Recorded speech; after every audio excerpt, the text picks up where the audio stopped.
Imagina abrir una tumba sellada durante más de 1300 años junto al templo maya de las inscripciones, en la zona de Palenque. Es 1984 y no encuentras oro ni un rey, encuentras algo mucho más perturbador.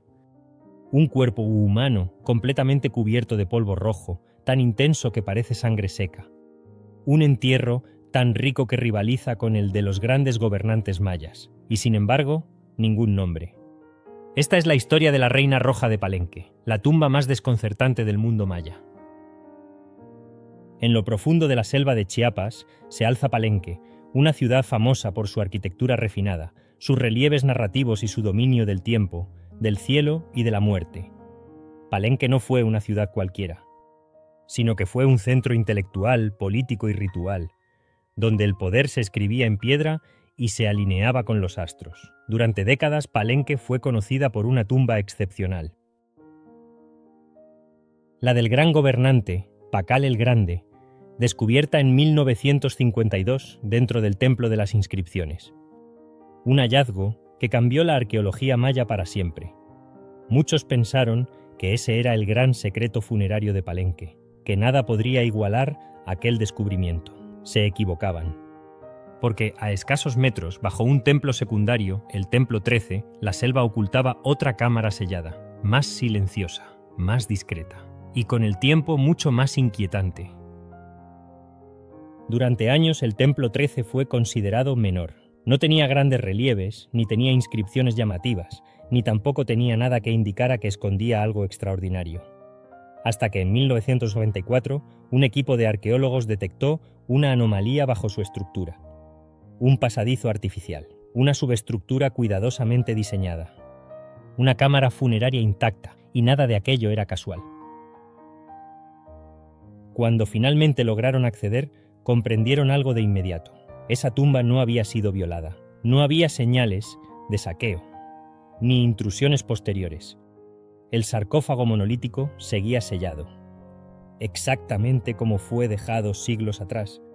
Al levantar la pesada losa, el equipo quedó en silencio, no por el jade o por la riqueza, sino por el color. Dentro, los restos humanos no estaban simplemente enterrados, estaban ritualmente transformados. El esqueleto, los objetos, la máscara funeraria, todo estaba cubierto por una gruesa capa de polvo rojo intenso, cinabrio.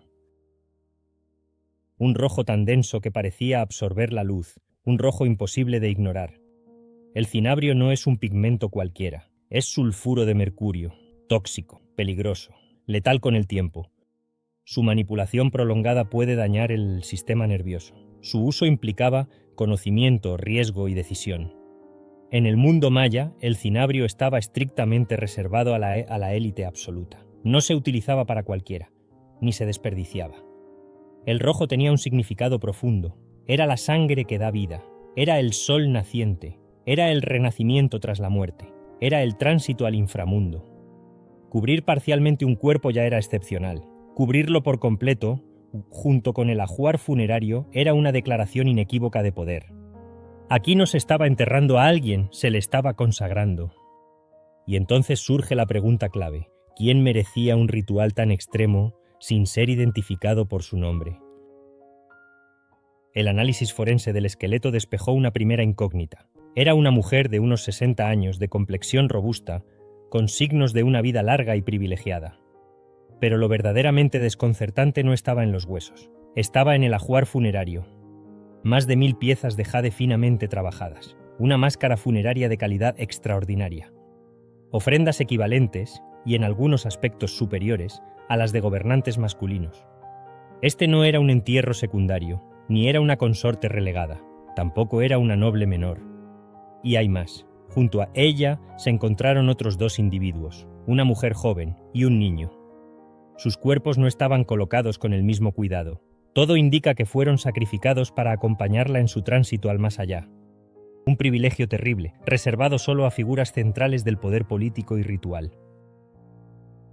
Aquí es donde el misterio se vuelve profundo, porque, a diferencia de Pakal, aquí no hay ni inscripciones, ni glifos, ni tampoco hay nombres. Nada. En una civilización obsesionada con registrar linajes, fechas y títulos, ese silencio es ensordecedor.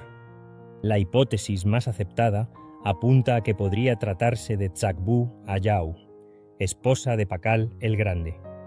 La cronología encaja, el estatus encaja, el ritual encaja, pero aparece un problema inesperado. Los análisis isotópicos de sus dientes revelan que no nació en Palenque. Su infancia transcurrió en otra región, era extranjera. Y eso lo cambia todo.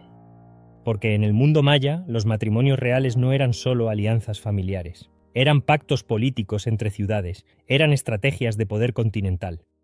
Esto abre una posibilidad inquietante. ¿Fue una reina traída de otra ciudad para sellar una alianza crucial? ¿Una figura sagrada con un rol ritual que trascendía Palenque? O quizás, alguien tan importante que su identidad debía diluirse en favor de su función.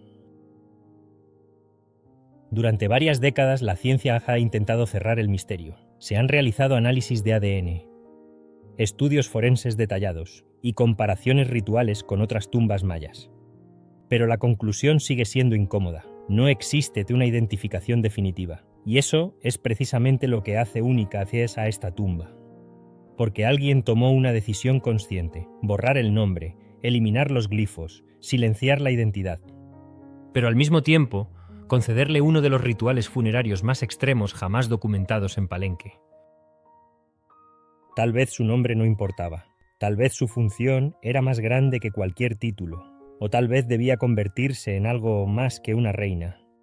Hasta ahora hemos hablado de poder político, de alianzas, de linajes, pero hay un detalle que obliga a detenerse.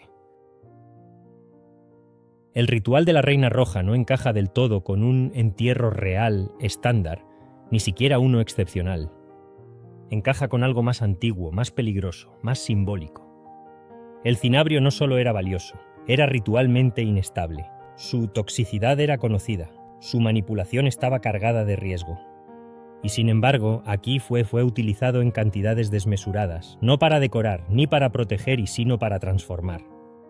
En la cosmovisión mesoamericana, algunos individuos no eran recordados como personas, sino como funciones vivas. Guardianes del tránsito, intermediarios entre mundos, figuras que, tras la muerte, no debían seguir siendo individuos, sino conceptos. Aquí viene el detalle clave. En ningún otro entierro femenino maya conocido se ha documentado una combinación tan extrema de cinabrio, sacrificios acompañantes y ausencia total de identidad escrita. Eso no es un olvido, eso es un patrón, no para castigarla, sino para despersonalizarla. Convertir a la Reina Roja no en una mujer recordada, sino en una entidad ritual permanente, asociada al ciclo de muerte y renacimiento. Su tumba no sería entonces solo un sepulcro, sería un dispositivo simbólico, un punto fijo, un ancla entre el mundo de los vivos y el inframundo. Esto explicaría tres anomalías al mismo tiempo.